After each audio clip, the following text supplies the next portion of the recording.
Hey y'all. This video is going to be about just some general offensive principles that we want to try to focus on and capitalize on as a team throughout the season. This is not everything, but just some general thoughts that we should keep in mind for our practice this weekend.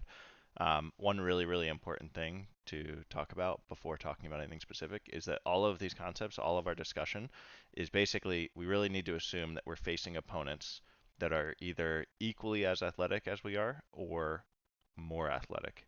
Those are the opponents that we really need to try to game plan for and try to beat. So keep that in mind as you watch all of this. So one of the things we want to talk about is just how valuable it is for us to basically move the disc off the sideline and move it horizontally toward the break side. This is like a very typical situation. We pick the disc up on the sideline, and you can put yourself in the shoes of this player right here. Um, they're playing defense on the back of the stack.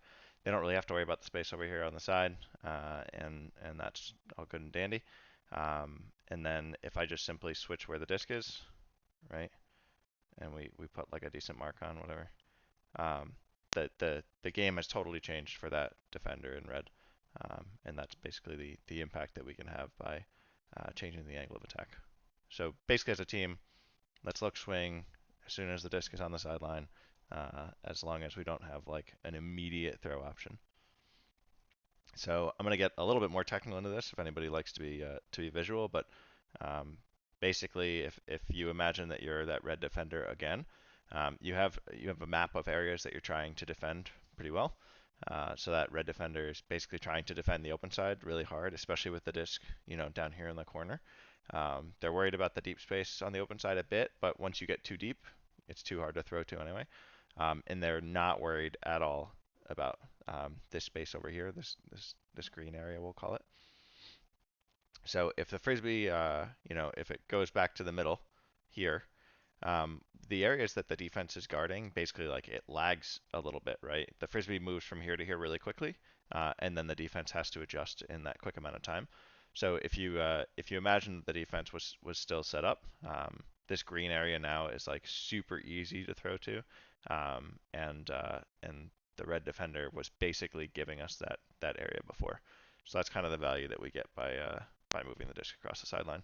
And it looks the same thing on Hostak too. This is like a pretty common setup that we see all the time. You pick the disc up on the sideline. There's a red defender over here who's poaching deep. They're not really too worried about too much. So I'll move that red defender back deep. But yeah, so this like green space is area that they just don't care about. It's not somewhere where we can really throw the frisbee to right now.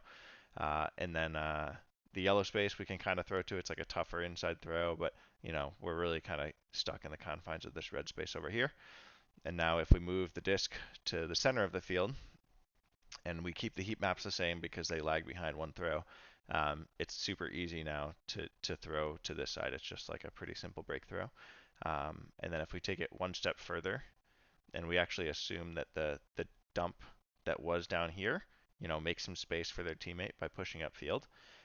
Now this is extremely easy to throw to. So the point of these maps is just A, to kind of show the benefit of moving things horizontal, but also B, we really want to try to make the defense update their maps as much as possible because when a defense is updating their maps, they're pretty vulnerable. The second thing we wanted to talk about is basically how to vacate dangerous space. And the core premise here is that if you are in the dangerous space when it becomes dangerous, then you're not the best option to run and cut into it and get the disc. We are all, well, I'm not playing with you, but but you are all like way too fast to start cutting from the dangerous spot. The frisbee moves pretty slow and you move pretty fast.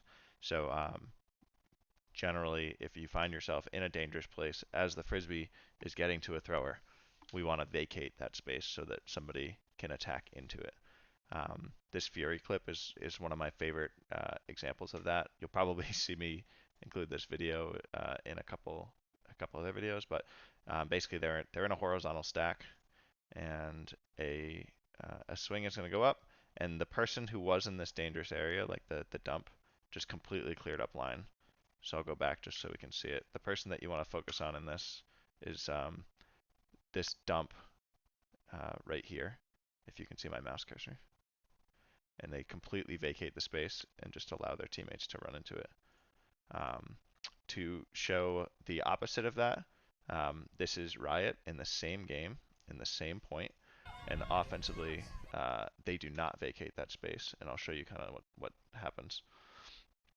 So the swing starts coming up, and it's going to go to this player in the middle, and I would say that this person right now is standing in the dangerous space, and I think what they probably did is they're like, oh, I have a bunch of separation, I should probably stay here, which is kind of a pretty common thought. But if we imagine now that this person wasn't here, the people upfield who were not originally in that space should be attacking all of this open space.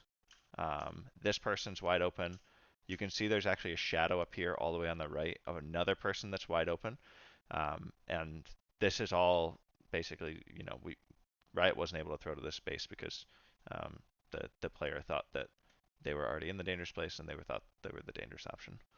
And then the last part is another example of basically 6-4.